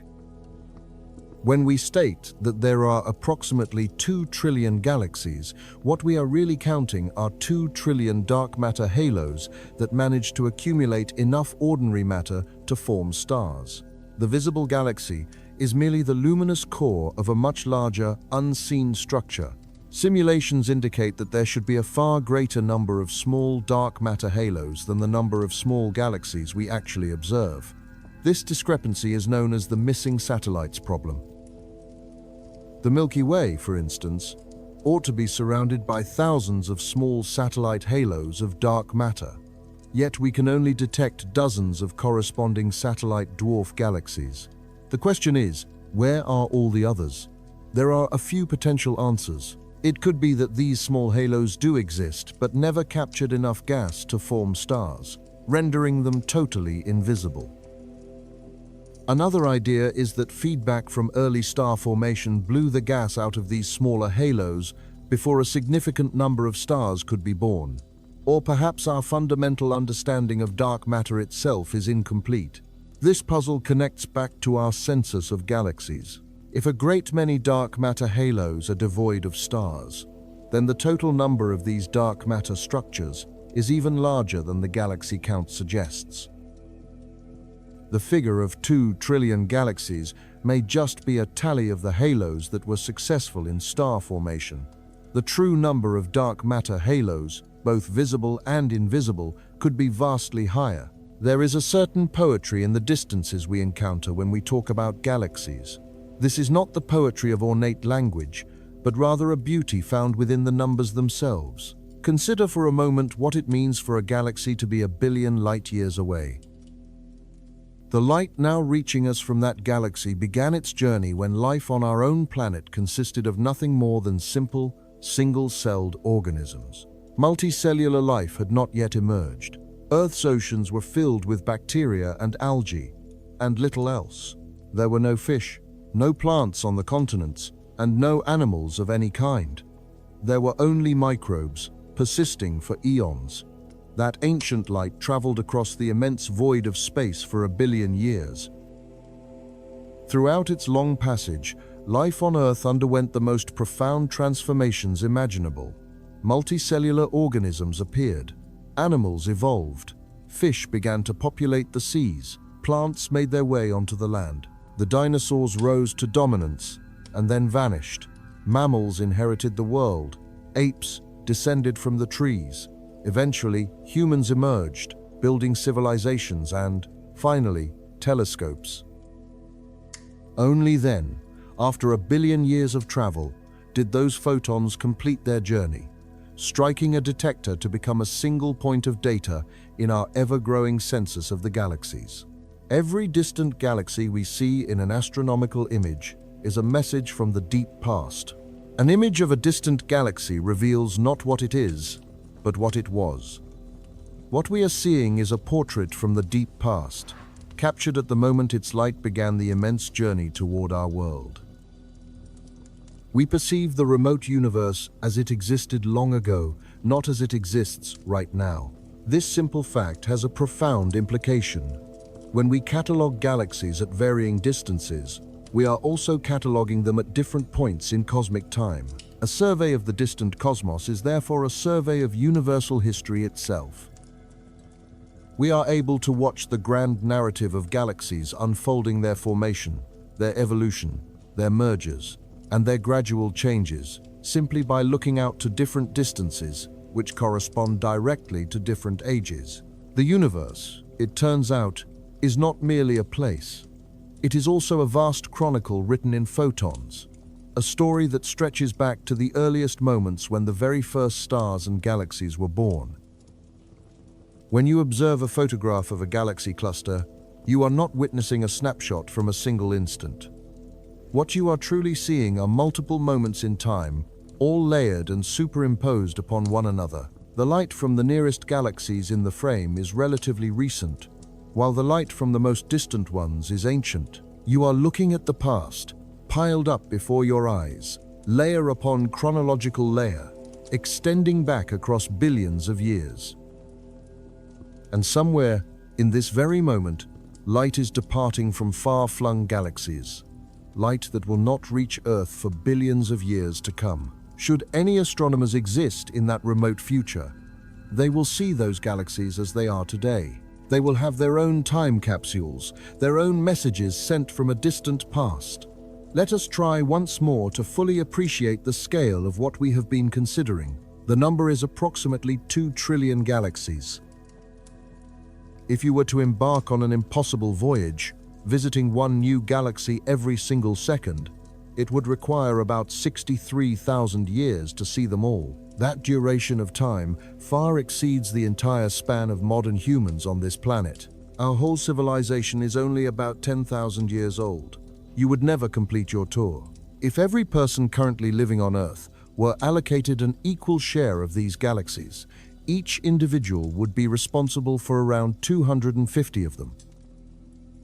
That is 250 whole galaxies, each containing billions of stars for every man, woman, and child alive today. This number is simply too immense for our intuition to properly process. We evolved as a species in small communities, where the largest quantities we needed to manage were the dozens of people in a tribe, or perhaps the hundreds of animals in a herd. Our brains were not architected by evolution to handle figures in the trillions.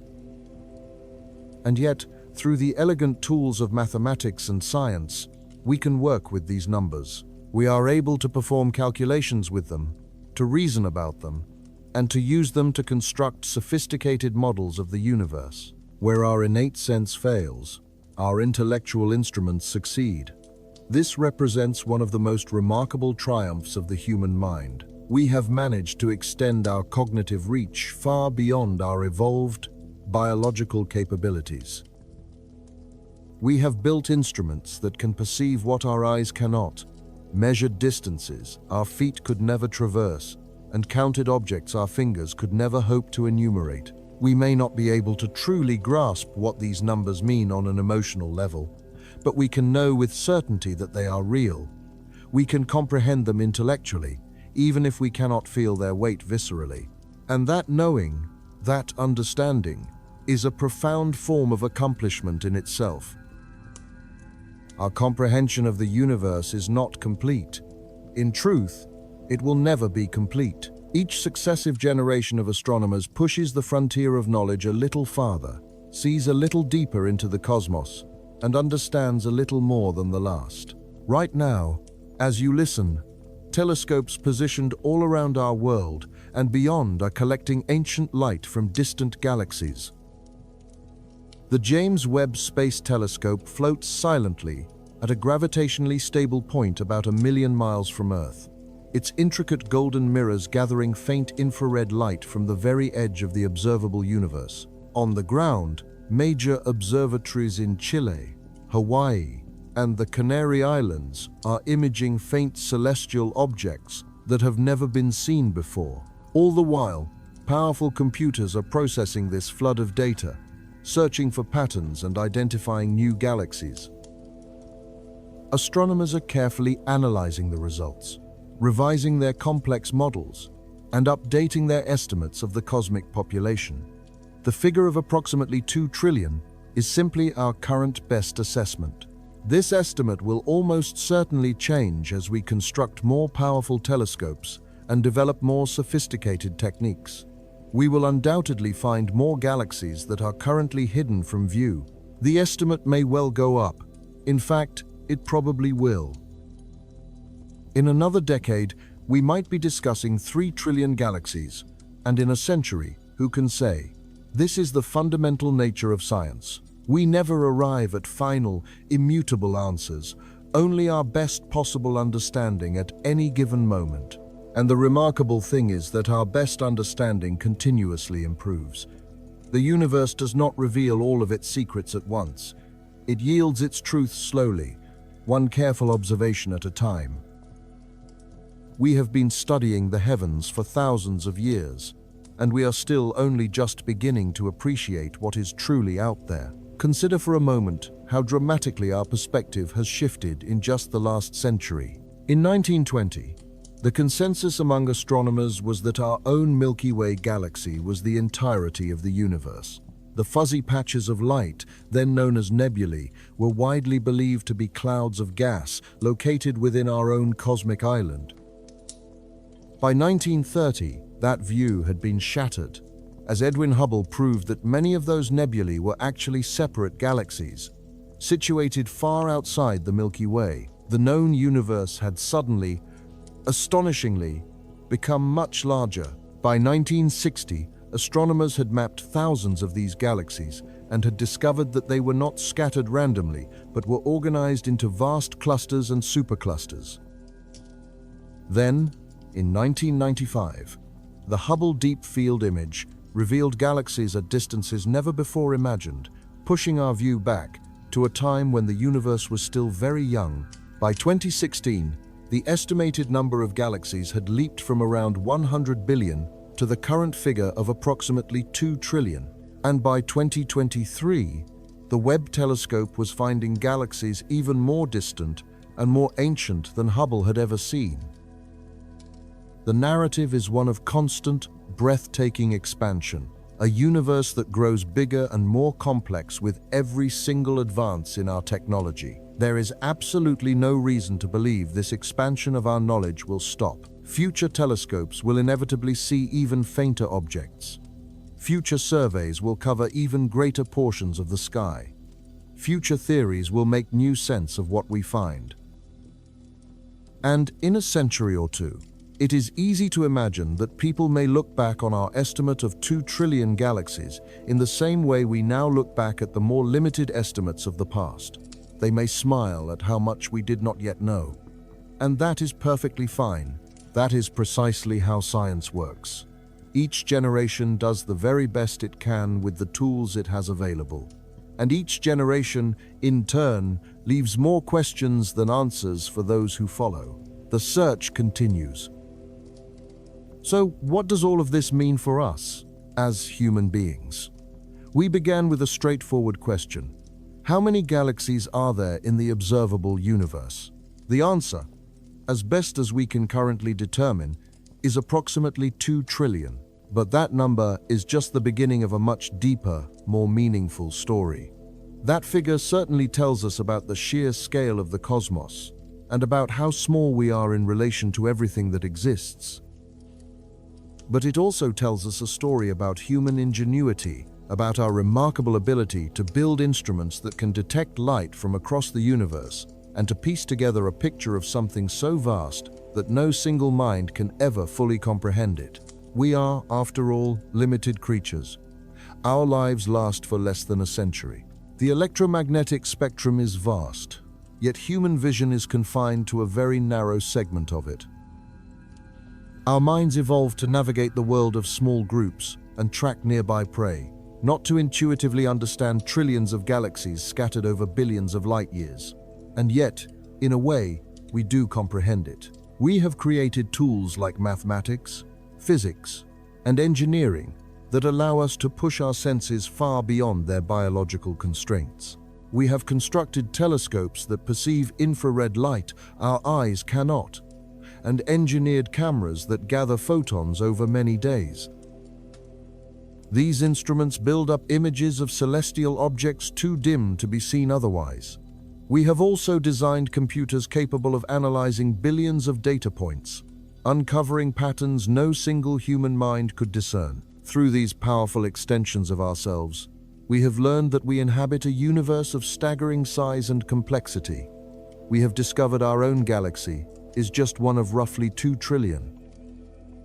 We now know the observable universe stretches 93 billion light-years from end to end, and that most of what exists is fundamentally invisible to us. This understanding is profoundly humbling, placing the entirety of human history into a new perspective.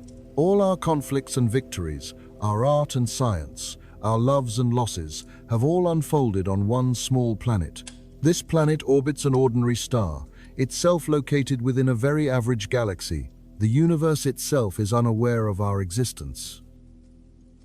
But there is something quietly defiant in the fact that we are aware of it.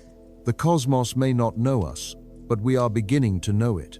We represent the part of the universe that can ask questions, that searches for answers, that builds telescopes and draws maps of the heavens. Every galaxy we see in the sky is an island universe, a vast assembly of matter and energy that will never meaningfully interact with our world. The distances involved are simply too great, and the speed of light is ultimately too slow. We are separated from almost everything that exists by gulfs of space and time that can never be crossed. And yet, we can see them. We know that they are there. We can count them, study them, and wonder about them. It is worth considering what the light from these distant galaxies truly represents. When we observe a galaxy a billion light years away, we are looking a billion years into its past. The light we gather tonight began its journey when life on our planet consisted of only single-celled organisms. What does that galaxy look like now, in our present moment? We have absolutely no way to know. The light that would show us its current state will not arrive at Earth for another billion years. We inhabit a universe where even light, the fastest thing that exists, is too slow to connect distant points in real time. We are therefore isolated in our present, able to see only the past. Despite this isolation, however, a profound connection remains. The very atoms that make up your body were created inside of stars that existed within ancient galaxies. The calcium in your bones, the iron in your blood, and the oxygen you are breathing were all forged in the hearts of stars. These stars exploded long ago, scattering their newly made elements across space. You are composed of stardust, from stars that were themselves part of the vast cosmic web. You are connected to everything through the very matter of your being. Our realization that galaxies exist beyond our own Milky Way is remarkably recent. For most of human history, People believed the fuzzy patches of light in the night sky were merely clouds of gas inside our own galaxy. The story of this discovery begins in the 18th century. In 1755, the philosopher Immanuel Kant put forward an idea he called island universes. He proposed that some of the nebulae might actually be remote systems of stars, much like our own Milky Way. It was a brilliant piece of intuition, but he lacked any means to prove it. Throughout the 19th century, astronomers continued to catalogue thousands of these nebulae. Charles Messier created his famous catalogue, initially to prevent comet hunters from getting confused, while William Herschel and his son John went on to map even more. But the essential question was still unanswered. Were they local gas clouds or distant galaxies? This dispute reached a critical point in 1920. In an event now known as the Great Debate, Harlow Shapley argued that the Milky Way constituted the entire universe and the spiral nebulae were just nearby clouds of gas. Heber Curtis contended that these spiral nebulae were indeed island universes, separate galaxies located far beyond our own. The debate was finally settled in 1923 by the work of Edwin Hubble. Using the 100-inch Hooker telescope at the Mount Wilson Observatory, he observed special stars called Cepheid variables within the Andromeda Nebula. Cepheid variables are stars that pulsate with a consistent rhythm, and their pulsation period is directly linked to their true intrinsic brightness. By comparing how bright a Cepheid appears with how bright it actually is, one can calculate its distance. Hubble's measurements revealed that Andromeda was far too distant to be inside the Milky Way. It was a completely separate galaxy. His calculations placed it about 900,000 light-years away. We now know the true distance is closer to 2 million light-years. But even Hubble's underestimate was enough to settle the argument. In an instant, the known universe became vastly larger than anyone had ever conceived. In the years that followed, Hubble and other astronomers began identifying galaxies all across the sky, creating classification systems based on their shapes. They measured the distances to more and more of these remote star systems. Then, in 1929, Hubble made another discovery that would forever change cosmology. He found that distant galaxies were all moving away from us. He also noticed that the farther away a galaxy was, the faster it was receding. The universe, he had discovered, was expanding. This provided the first piece of observational evidence for what we now call the Big Bang Theory. If galaxies are moving apart now, they must have been closer together in the past. Run the clock backward far enough, and all the matter in the universe was once compressed into an incredibly hot and dense state. The expansion we witness today is a continuation of that primordial expansion from the beginning of time. From Hubble's first identification of a few dozen galaxies, the number has grown continuously. By the 1,950 seconds, astronomers had catalogued thousands.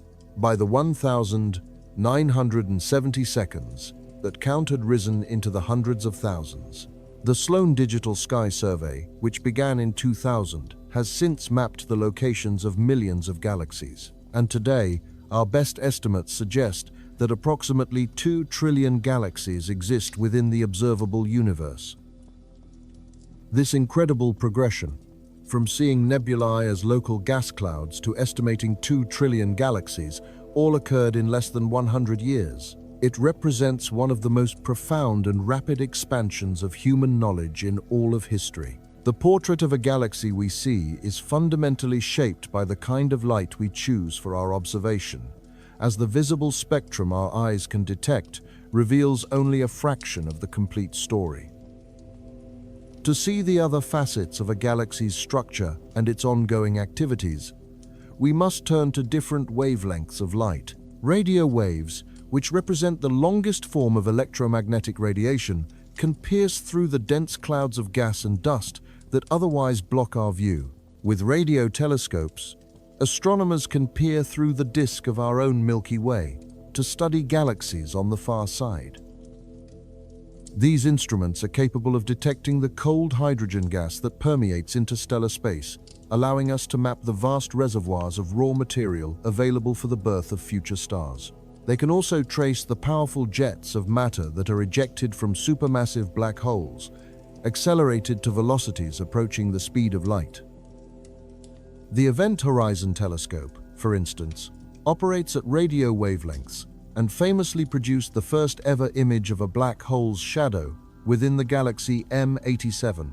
This remarkable feat was accomplished by synthesizing signals from radio observatories across the planet, effectively creating a virtual telescope with the angular resolution of one the size of Earth. Moving along the spectrum, infrared light uncovers the warm dust that is ubiquitous in regions of star formation. Young stars are frequently shrouded in dense cocoons of this dust, which absorbs their visible light and re-radiates it in the infrared. Telescopes sensitive to infrared can penetrate these dusty veils to witness the very process of stellar birth. Infrared observation is also indispensable for studying the most distant galaxies.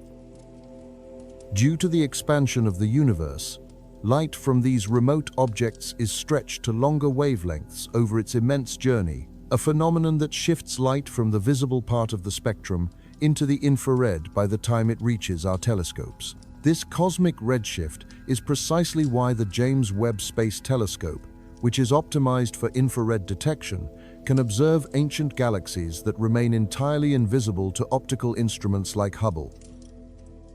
Ultraviolet light, in contrast, is the signature of the hottest and most youthful stars.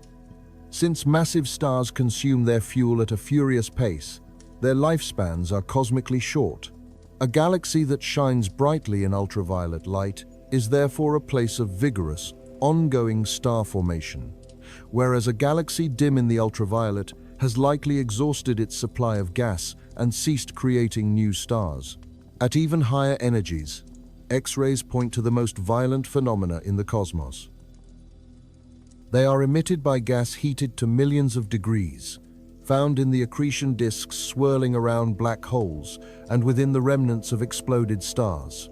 The incredibly hot gas that fills the space between galaxies in a cluster, known as the intracluster medium, glows intensely in X-rays. By mapping this emission, scientists can deduce the distribution of mass within these clusters and trace the filaments of the cosmic web.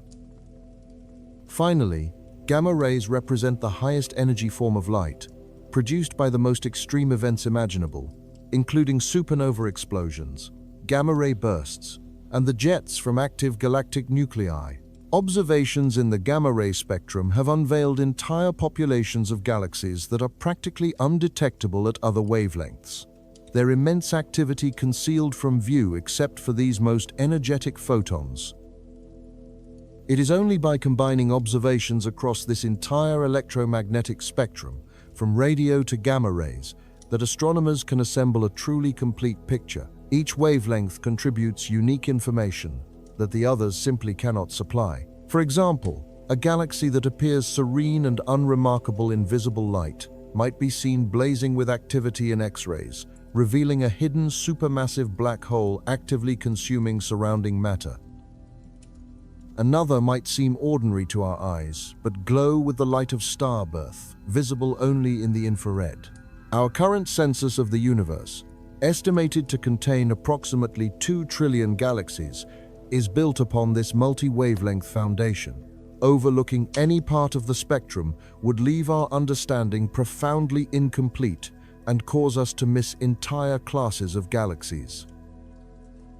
Among the billions of galaxies that have been catalogued, a few are so interesting, extreme, or scientifically vital that they merit special attention. The Whirlpool Galaxy, also designated M51, is one of the most stunning spiral galaxies observable from Earth. Located about 23 million light-years away, it is currently interacting with a smaller companion galaxy, NGC 5195. This gravitational encounter has ignited widespread star formation and has noticeably stretched one of M51's spiral arms toward its smaller neighbor. Historically, the Whirlpool holds a special place, as it was the very first object to be identified as having a spiral structure, a discovery made by Lord Rosse in 1845 using his enormous telescope in Ireland. Another notable galaxy is M104, the Sombrero Galaxy, which presents as a brilliant nucleus encircled by a massive lane of dust, giving it the silhouette of a Mexican hat from our edge-on perspective. It resides roughly 30 million light-years away and harbors a central black hole of exceptional size, estimated to be 1 billion times the mass of our Sun. The Sombrero has remained a puzzle for astronomers because, despite its relative proximity, its stellar populations suggest it is significantly older than most other nearby spiral galaxies. Then there is the Cigar Galaxy, M82, a starburst galaxy situated about 12 million light-years from us. It is experiencing a period of exceptionally intense star formation, an event triggered by a gravitational interaction with its larger neighbor, M81. Within M82, stars are being born at a rate approximately 10 times higher than in a typical galaxy. This furious activity is made visible by jets of hydrogen gas that stream outward from the galaxy's core, extending for thousands of light-years into intergalactic space. Centaurus A stands out as one of the closest radio galaxies to us, at a distance of about 13 million light-years. It has the appearance of an elliptical galaxy that is bisected by a dramatic, dark dust lane. This peculiar morphology strongly suggests that Centaurus A is the product of a merger between an elliptical galaxy and a spiral galaxy, with the dust lane being the surviving remnant of the spiral's disk. A powerful jet emanates from the galaxy's central black hole, stretching more than 1 million light-years into the surrounding space. The Cartwheel Galaxy, some 500 million light-years away, offers a spectacular look at what can happen during a precise kind of galactic collision. A smaller galaxy passed directly through the center of a larger spiral, which sent a ripple of star formation expanding outward, much like the rings that form when a stone is dropped into a pond. The outcome is a magnificent ring-shaped galaxy, its circumference ablaze with intense starburst activity. Among the cosmos's most perplexing structures is Hoag's object. This galaxy consists of a nearly perfect ring of blue stars that encircles a core of yellow stars, with an almost empty void separating the two. Discovered in 1950 by Arthur Hoag, its origin remains a profound mystery. One hypothesis posits that it was formed by a collision, yet no second galaxy can be found in its vicinity. An alternative theory suggests it could be an extreme example of a barred spiral galaxy viewed perfectly face-on, but this idea fails to adequately explain the vast empty gap. To this day, Hoag's object is an unresolved enigma. Finally, the Tadpole Galaxy, located about 420 million light-years away, showcases an astonishingly long tail of stars that extends for over 300,000 light-years. This feature was drawn out during a close encounter with a smaller galaxy, which can be seen in images near the tadpole's main body. The tail itself is studded with numerous bright blue star clusters, newly formed from the gas that was compressed during the interaction. Approximately 300 million light-years from Earth, we find the interacting pair of galaxies known as ARP-87. These two galactic systems are linked by a delicate bridge of stars, gas, and dust, a structure drawn out by their powerful mutual gravity. This cosmic scene offers a snapshot of a galactic merger in progress, revealing the intricate process of two systems beginning to unite as one. Each of these galaxies provides unique insights into galactic physics, teaching us about how they are born, how they evolve, and how they change through collision over vast timescales. Within our catalogue of roughly 2 trillion galaxies, there are countless similar events, and every single one serves as a distinct laboratory for studying the universe. Some galaxies, however, push the very limits of what we once believed was possible. These are the outliers, the largest, the smallest, the most ancient, the most brilliant, or the most remote. Such extreme examples are invaluable, as they help to define the full spectrum of what a galaxy can be.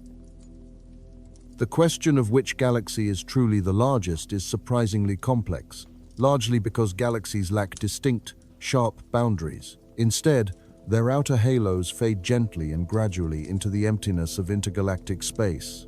By most accepted standards, however, a galaxy named Alcyoneus currently holds this record. Discovered in 2022, Alcyoneus is a radio galaxy distinguished by colossal jets that stretch an astonishing 16 million light-years from one end to the other. This expanse makes it the largest known structure ever associated with a single galaxy. While the host galaxy itself is not exceptionally massive, its jets completely dwarf all other known structures. At the opposite end of the scale, the smallest galaxies are so faint they almost seem to defy the classification. Segway 2, for instance, is composed of only about 1,000 stars, all contained within a region just 115 light-years across. Its total mass is overwhelmingly dominated by dark matter. Galaxies of this diminutive size blur the line that separates a true galaxy from a simple star cluster, sparking debate among astronomers about how such objects should be categorized. The most distant galaxy discovered to date bears the functional name JADESGSZ140, identified by the James Webb Space Telescope in 2024. The light from this object began its journey when the cosmos was only about 290 million years old, which is less than 2% of its present age. This galaxy existed at a time when the universe was just emerging from its cosmic dark ages, a period when the very first stars were igniting and the first galaxies were assembling from smaller protogalactic fragments. When it comes to luminosity, the brightest objects are known as quasars. These are systems where a supermassive black hole is actively pulling in surrounding material at a phenomenal rate. The accretion disk of matter swirling around such a black hole can generate more light than the entire galaxy of stars that contains it. Some quasars are capable of emitting more light than 10 trillion suns. Their brilliance allows them to be seen from the farthest reaches of the observable universe, acting as cosmic beacons that illuminate the intergalactic medium between them and us. The oldest galaxies are thought to be nearly as old as the universe itself, dating back around 13.8 billion years. Pinpointing the oldest individual galaxy, however, presents a profound challenge. This is because we can only ever observe a galaxy as it was when its light departed on its long journey to us. A galaxy seen from 13 billion light-years away is therefore seen as it was 13 billion years ago, when it was still very young. The galaxies that are oldest today are likely the large ellipticals found in nearby galaxy clusters, which formed very early in cosmic history and have been aging in relative quiet ever since. The most massive galaxies can contain several trillion stars each. A prime example is IC 1101, one of the largest known. These giant elliptical galaxies typically reside at the very centers of galaxy clusters, having grown to their immense size through repeated mergers over billions of years. They have consumed countless smaller galaxies, absorbing their stars and steadily adding to their own enormous bulk. In stark contrast, the loneliest galaxies are found at the centers of vast cosmic voids, far from any neighbors. Some of these void galaxies are millions of light-years away from the nearest significant structure. They evolve in complete isolation, untouched by the gravitational tugs and pulls that so profoundly shape galaxies in denser cosmic environments. Studying these isolated systems helps astronomers understand how a galaxy might develop when left entirely to its own devices. These various extremes help to frame our broader understanding. Between the smallest and the largest, the closest and the most distant, and the youngest and the oldest, lie the estimated 2 trillion galaxies of every imaginable intermediate type. How did these incredible structures first come to be? This fundamental question has been a driving force in observational cosmology for decades, and we are finally beginning to uncover the answers. The universe began with the Big Bang approximately 13.8 billion years ago. For the first few 100 million years that followed, there were no galaxies and no stars. The cosmos was filled with an expanding and cooling gas of hydrogen and helium, marked by subtle variations in density that were imprinted during the first moments of existence. Over immense spans of time, gravity slowly amplified these density fluctuations. Regions that began as slightly denser than their surroundings began to attract more matter. As they grew denser, their gravitational pull strengthened, allowing them to accumulate even more material at an ever-increasing rate. This process, known as gravitational collapse, ultimately gave rise to the very first stars. These primordial stars were likely quite different from the stars we see today. They formed from pristine hydrogen and helium, lacking the heavier elements that would be forged and distributed by later stellar generations. Theoretical models suggest they were incredibly massive, perhaps hundreds of times the mass of our Sun, and burned with extraordinary luminosity. They lived fast and died young, exploding as supernovae after only a few million years. These powerful explosions scattered heavier elements across space, seeding future generations of stars and planets with the essential materials for rocky worlds and, eventually, life. The first galaxies began to assemble from collections of these early star-forming regions. By modern standards, they were small, perhaps containing only a few million stars each, but gravity continued its relentless work, drawing these proto-galaxies together into larger and larger structures. Mergers were a common feature of the early cosmos. Small galaxies combined to create medium-sized ones, and those, in turn, combined to form large ones. This process of hierarchical assembly continues even now, although the most dramatic mergers occurred far back in cosmic history. Today's large galaxies, like our own Milky Way, are the cumulative products of dozens or even hundreds of past mergers. Their stellar populations mixed together like ingredients in a cosmic stew. Our understanding of early galaxy formation is currently being revolutionized by the James Webb Space Telescope. Its remarkable sensitivity to infrared light allows it to peer back into the first billion years of cosmic history, an epoch that was largely hidden from previous observatories. What Webb has discovered has been surprising. It appears that some of the earliest galaxies are significantly larger and more massive than our models had predicted. According to standard theory, there simply should not have been enough time for such substantial galaxies to have formed so rapidly. Either the first galaxies took shape more rapidly than we anticipated, or star formation was far more efficient in the nascent universe, or our fundamental models require a significant revision. A fascinating puzzle is presented by some of these early galaxies, which exhibit signs of well-established stellar populations. These stars appear older than one would expect, considering the universe's youth at that point in cosmic history. This remains a subject of intense research, as theorists work diligently to align these observations with existing cosmic frameworks. The very earliest galaxies, those that emerged in the first few 100 million years, may forever lie beyond the reach of our direct sight. Even the Webb telescope cannot peer far enough back in time to witness the universe's initial dawn. However, by examining galaxies at ever-increasing distances and earlier epochs, we can trace the cosmic narrative backward, allowing us to infer the nature of what must have come before. The immense space separating galaxies is not a true void. It is filled with the intergalactic medium, a tenuous mixture of gas and dark matter that permeates the entire cosmic web. This gas is almost unimaginably sparse.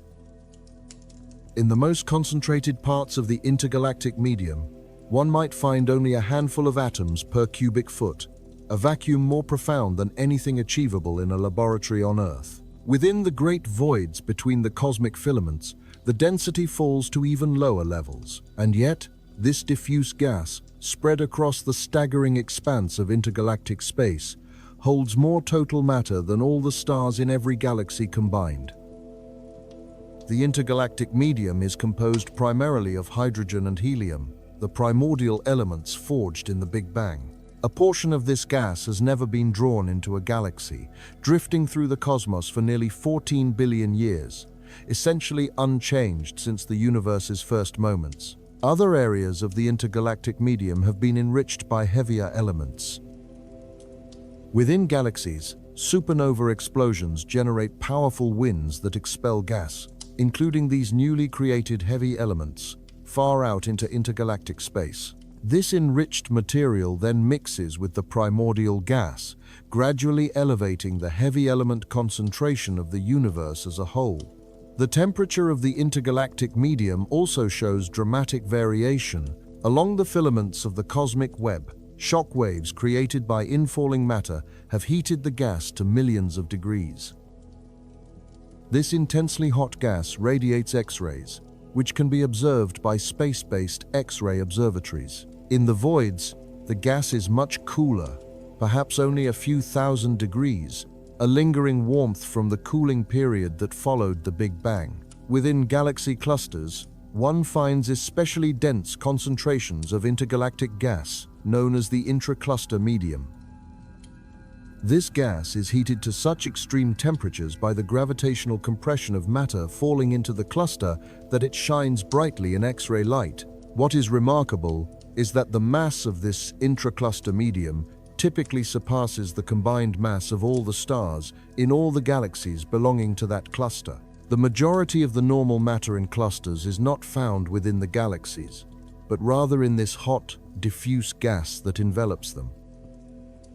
Light, traveling to us from distant quasars, must first pass through the intergalactic medium. As it does, the gas absorbs light at very specific wavelengths, etching a pattern of absorption lines into the quasar's spectrum.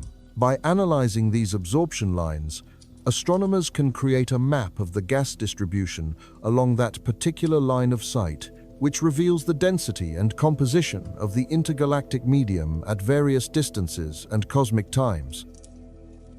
This technique has confirmed that the intergalactic medium meticulously traces the structure of the cosmic web. The gas is most concentrated along the filaments and at the nodes where gravity has pulled matter together, while the voids, as predicted, contain significantly less gas.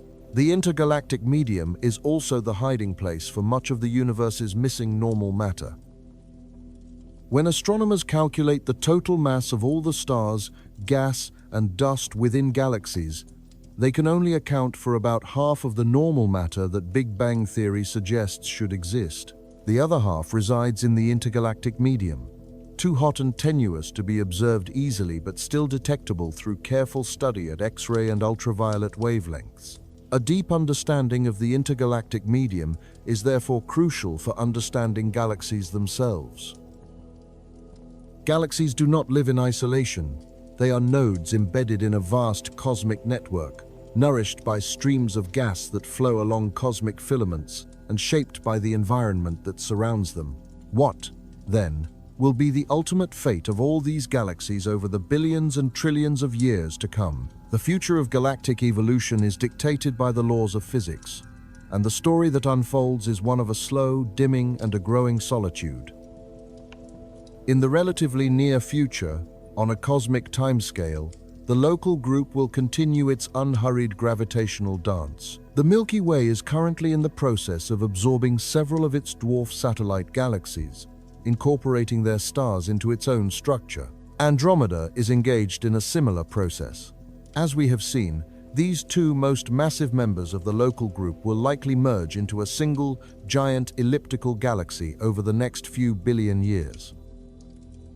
The other galaxies of the local group will eventually be consumed as well. Triangulum, the third largest galaxy in our cosmic neighborhood, will probably merge with the combined Milky Way Andromeda system. The smaller dwarf galaxies will be torn apart by tidal forces, their stars scattered and dispersed. The final outcome, perhaps 10 to 20 billion years from now, will be one colossal elliptical galaxy, containing the merged stellar populations of every object currently in the local group. Astronomers with a touch of whimsy have nicknamed this future galaxy Milkomeda or Milkdromeda. On larger scales, however, the outlook is more ominous. The universe is expanding, and that expansion is accelerating, driven by a mysterious force known as dark energy. As space itself stretches, distant galaxies are carried ever farther away from us. The more distant they are, the faster they appear to recede. In time, the expansion of space will push other galaxy clusters beyond our cosmic horizon. The Virgo cluster, the Coma cluster, and the great superclusters that define the cosmic web will all eventually cross a threshold where their light can no longer reach us. They will, for all practical purposes, vanish from our observable universe. While this process is incredibly slow by human standards, it is also inexorable. In approximately 100 billion years, nearly every galaxy outside of the local group will have receded past our cosmic horizon. At that distant future epoch, any observers in the Milky galaxy would gaze out upon a universe that is almost entirely empty. They would see their own vast galaxy, and perhaps a few remaining gravitationally bound companions. But the rest of the cosmic web would be invisible, forever beyond reach, as if it had never been there at all. If intelligent life were to arise in that far-flung future, its proponents might incorrectly conclude that the universe was composed of just a single galaxy their own. The key evidence for the Big Bang, the cosmic microwave background radiation, will have been stretched by cosmic expansion to such long wavelengths that it would be completely undetectable. In the far distant future, the very galaxies that now inform us of an expanding cosmos will have journeyed beyond any possible observation. Generations of astronomers to come may never realize the cosmic spectacle we have the privilege of seeing. On even more immense timescales, the stars themselves will cease to shine. The Milky Way will eventually use up its supply of gas for birthing new suns. The last stellar cohorts will exhaust their fuel and slowly dim. While red dwarfs are the most enduring of stars, capable of glowing for trillions of years, they too will eventually cool and fade away. After what could be 100 trillion years, the final star will go out. Our galaxy will transform into a dark assembly of stellar corpses. White dwarfs will cool into black dwarfs, neutron stars will spin down to a halt, and black holes will gradually dissipate through Hawking radiation. The magnificent spiral arms and luminous star clusters familiar to us today will be long vanished, with no one left to remember them. This is the destiny that awaits all of the approximately 2 trillion galaxies in the observable universe. Every single one is set on the same path, from vibrant stellar communities to darkened graveyards of cosmic remnants. The cosmic web itself will stretch and dissolve into nothingness. The universe is fated to become cold, dark, and empty. That time, however, is unimaginably remote. For now, and for billions of years into the future, the cosmos continues to be a brilliant and active place, filled with galaxies being born and galaxies dying, with stars igniting and stars exploding. The cosmic web remains aglow with activity. We inhabit a unique moment, early enough in the history of the universe that it is still teeming with light, that galaxies are still in view across billions of light years, and that the story of our origins remains inscribed upon the heavens. It is an era we ought to cherish while it lasts. For all of our technological prowess, there are facets of galaxies that lie beyond our ability to observe. Certain realities of the universe can only be inferred rather than seen directly. We are unable to observe dark matter. We understand it is present due to its gravitational influence, yet it emits or reflects no light. The halos of dark matter that envelop galaxies are deduced from the speed of their rotation, from the way light bends around galactic clusters, and from patterns imprinted on the cosmic microwave background. But we have never witnessed dark matter firsthand. We do not even know what particles it is composed of. Decades of experiments designed to find dark matter particles have so far yielded no definitive detection. Dark energy is similarly beyond our direct observation. We know it must exist because the universe's expansion is accelerating, and some force must be responsible for that acceleration. But the nature of dark energy remains a mystery. We cannot aim a telescope at it. Our only recourse is to measure its consequences and attempt to deduce its properties from the universe's evolution. We cannot see inside a black hole. Its event horizon establishes a boundary from which no light can return. Whatever occurs beyond that threshold is permanently concealed from any outside observer. General relativity suggests that matter collapsing into a black hole ultimately arrives at a singularity, a point of theoretically infinite density. Such singularities, however, signal a failure in our current understanding of physics. What truly transpires at the heart of a black hole is unknown and perhaps unknowable. We are unable to observe the universe as it was before it grew transparent.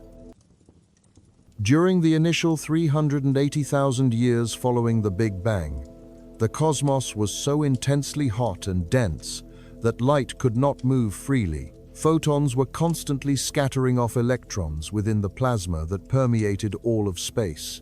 Light only began to travel in straight lines once the universe had cooled sufficiently for atoms to form. The cosmic microwave background is the very light from that moment of first transparency. Any event that occurred prior to it is hidden behind a wall of scattered radiation that our instruments cannot pierce. We cannot observe what is beyond our cosmic horizon. Light originating from those distant regions has not yet had enough time to reach us since the Big Bang. They may well be out there, filled with galaxies, stars, and perhaps even life. But we can never see them, never establish contact, and never be entirely certain of their existence. Nor can we observe the future. We can use the laws of physics to predict what may happen, but we cannot witness it directly. The destiny of galaxies, the life cycles of stars, and the eventual cold darkness of the distant future are all inferences derived from theory, not empirical observations. These limitations serve as a reminder that our perspective on the universe, as remarkable as it is fundamentally incomplete. The approximately 2 trillion galaxies we are able to count are just a portion of what truly exists. The visible matter within those galaxies constitutes only a small fraction of their total mass. The light we can capture represents only a sliver of their entire history. Our situation is much like that of an explorer holding a small flashlight inside an immense, dark cavern. We can perceive what our beam illuminates, but the surrounding darkness stretches far beyond our reach. Each technological leap pushes the edge of our light a little farther, uncovering more of the cavern's expanse. Yet the darkness always retreats before us. There is always more that remains unseen. This is not a reason for despair, but rather a source of profound wonder. The universe is grander and more mysterious than we can ever hope to fully comprehend. Our estimate of approximately 2 trillion galaxies is not a final answer, but a significant milestone on a voyage of discovery that will persist as long as humanity continues to look toward the stars. Before we drift off to sleep, let us take a moment to consider something often overlooked: the colors of galaxies and the stories they tell. Galaxies do not all share the same color. Some radiate a blue-white light. Others have a golden-yellow appearance. Still others are reddish. These hues contain a wealth of information about the galaxies themselves, revealing details about their ages, their levels of activity, and their unique histories. A galaxy that shines with a distinct blue hue is telling a story of recent and vigorous star birth. Massive stars consume their nuclear fuel rapidly, shining with an intense blue light. Their lives are brief, lasting perhaps only millions of years before they end in supernova explosions. So, when you observe a galaxy with a blue tint, you can be certain that new stars have formed in the recent past.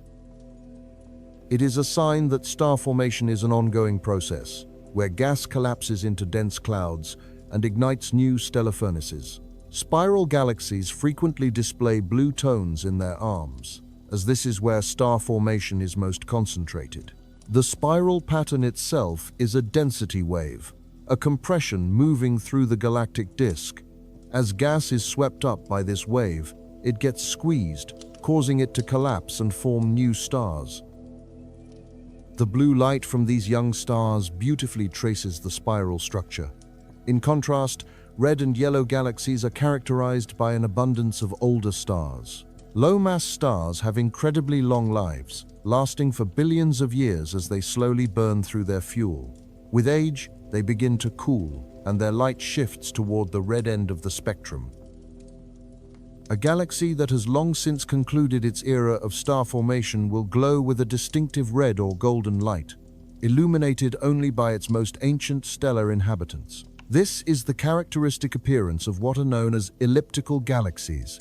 Their reservoirs of cosmic gas have either been completely consumed or forcefully torn away by gravitational encounters with other galaxies or with the intensely hot gas that permeates vast galaxy clusters.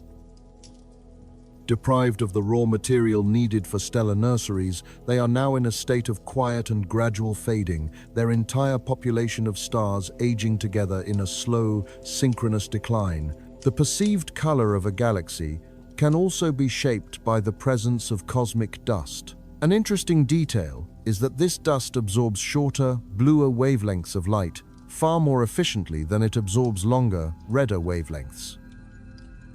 The result is that a particularly dusty galaxy might appear much redder than the intrinsic color of its stars would suggest. This phenomenon is quite similar to the process that paints sunsets on Earth in shades of red and orange.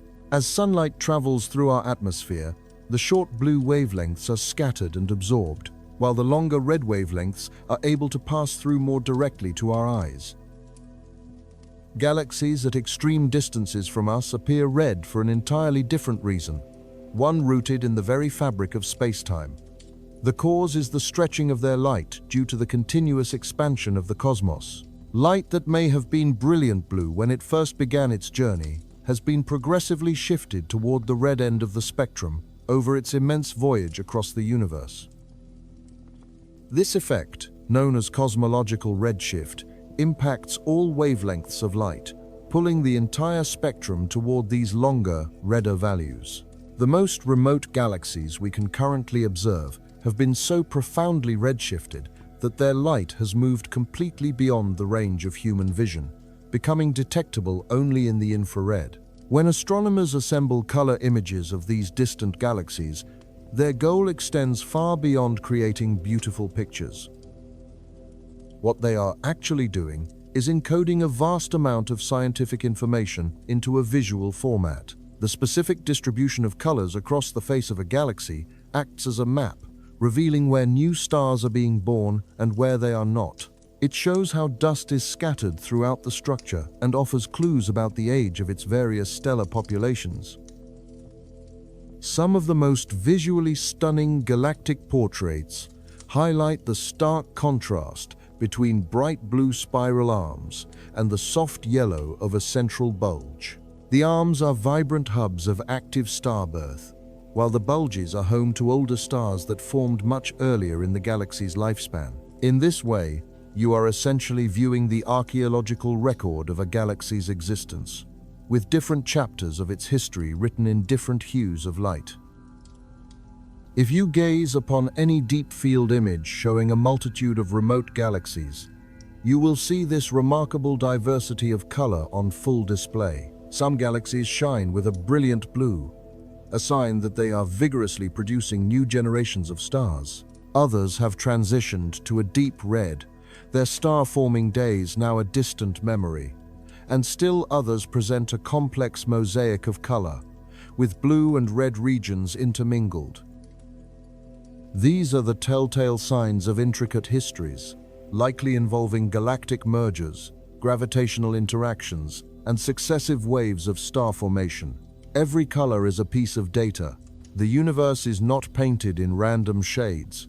Each hue tells a rich story of physics, chemistry, and the passage of immense spans of time, if you only know how to interpret it. Take a moment to consider the almost unbelievable sequence of events that has led to you, here, listening to a story about the cosmos. This narrative begins with the Big Bang, some 13.8 billion years ago. In the very first minutes, hydrogen and helium, the simplest elements, came into being. Dark matter, the universe's invisible scaffolding began to gravitationally gather ordinary matter into dense clumps. From these clumps, the first stars ignited, furiously burning through their fuel before exploding and seeding the surrounding space with heavier elements.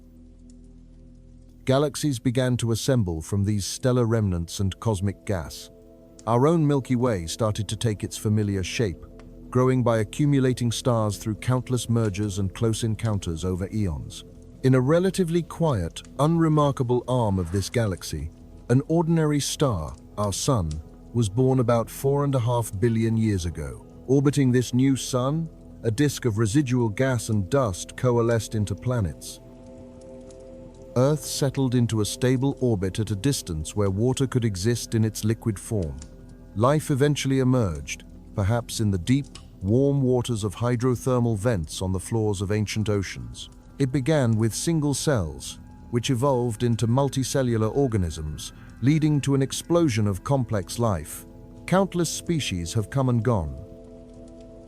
The dinosaurs were the dominant form of life for more than 160 million years, before a catastrophic asteroid impact brought their reign to a sudden close. Mammals, which had previously been small, marginal creatures, diversified rapidly, filling the newly empty ecological niches. From this diversification, primates evolved. Apes descended from the trees. Hominids began to walk upright across the African savanna. Humans eventually developed language, which led to writing, and then to mathematics. We started to observe the heavens in a systematic way. We invented telescopes, and through them, we discovered that the faint, fuzzy patches of light in the night sky were, in fact, other galaxies, just like our own. We launched sophisticated instruments into space and constructed detectors so sensitive they could count individual photons arriving from billions of light years away. And now, you are here, the direct result of that entire cosmic and biological history, listening to a description of how many galaxies fill our universe. The very atoms that make up your body were forged inside stars that lived and died before our sun even existed. In a very real sense, you are a part of the universe that has become self-aware, capable of contemplating its own existence. This is not a statement of mysticism. It is the straightforward conclusion drawn from the fields of physics and biology. You are composed of matter that has been processed through multiple generations of stars. You exist on a planet that orbits one star among hundreds of billions, within one galaxy among an estimated 2 trillion. The story of the cosmos and your personal story are not separate narratives. They are the same story, simply told on vastly different scales. When you look at images of distant galaxies, you are, in a cosmic sense, looking at your extended family. Those galaxies are built from the same elements, formed through the same fundamental processes, and are governed by the same universal laws of physics. If life does exist elsewhere in the cosmos, it will almost certainly be constructed from the same periodic table of elements, based on the same fundamental chemistry that underpins life here on Earth. We are not strangers in this universe. We are natives, born from its substance, shaped by its laws, and connected to everything else through the common threads of matter, energy, and time. The night is quiet around you now. The questions about galaxies can be set aside. The immense numbers, the unfathomable distances, and the cosmic scales can rest until tomorrow. For this moment, there is only the darkness, the gentle rhythm of your breathing, and the slow settling of your thoughts. Somewhere out in the vastness, light is still streaming toward us from those faraway galaxies. Photons that left their sources billions of years ago are just now arriving at our planet, their long journey nearly complete. Tomorrow, or perhaps next year, or even a century from now, some of them will land upon the mirror of a telescope and be recorded, adding one more small data point to our collective understanding of the universe. But that is a story for later. That is for the waking hours. For now, allow the sheer scale of the universe to be a source of comfort rather than a source of feeling small. Let its vastness become a form of peace. All of those galaxies, all of those stars and planets, and perhaps even other forms of life, are all out there, spinning through the void. And here you are, safe and warm, gently drifting towards sleep. The universe will still be there in the morning. The galaxies will still be in their appointed places. The cosmic web will still stretch across the heavens. The questions will still be waiting to be asked. But for now, simply rest.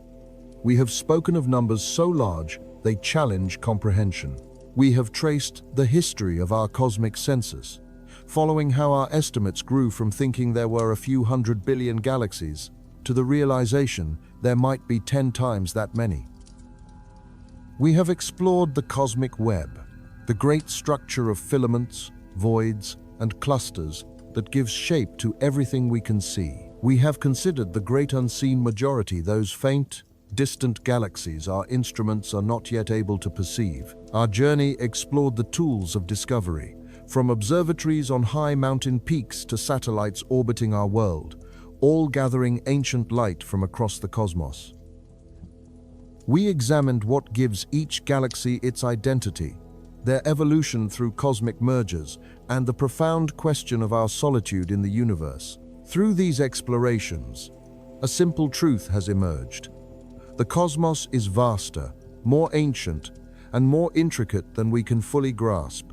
Yet, the ability to study it, to know it, and to be moved by its grandeur is a profound gift.